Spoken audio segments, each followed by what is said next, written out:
তদপেক্ষা ক্ষুদ্র বস্তুর উপমা দিতে সংকোচ বোধ করেন না। সুতরাং যারা ঈমান এনেছে তারা জানে যে এ সত্য উদাহরণ তাদের রবের কাছ থেকে এসেছে। কিন্তু কাফিররা বলে, আল্লাহ কি অভিপ্রায় এমন একটি উদাহরণ দিয়েছেন, এর দ্বারা অনেকেই তিনি বিভ্রান্ত করেন, আবার বহু লোককে হেদায়েত দান করেন। বস্তুত ফাসিক ব্যতীত কাউকে তিনি বিভ্রান্ত করেন না। الذين ينقضون عهد الله من بعد ميثاقه ويقطعون ما أمر الله به أن يوصل ويفسدون في الأرض أولئك هم الخاسرون।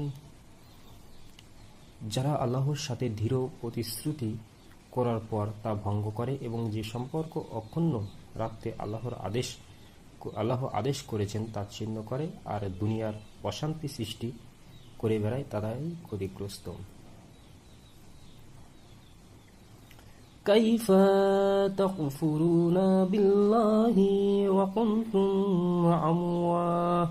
أمواتا فأحياكم ثم يميتكم ثم يحييكم ثم إليه ترجعون।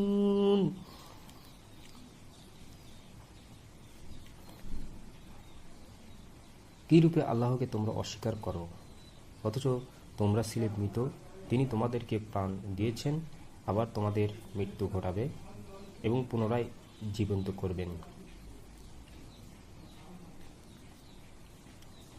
هو الذي خلق لكم ما في الأرض جميعا ثم استوى إلى السماء فسواهن سبع سماوات وهو بكل شيء عليم।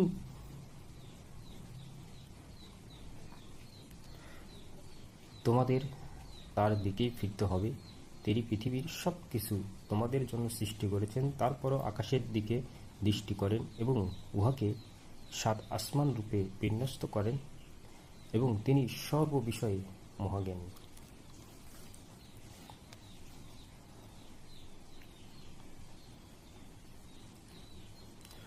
وإذ قال ربك للملائكة إني جاعل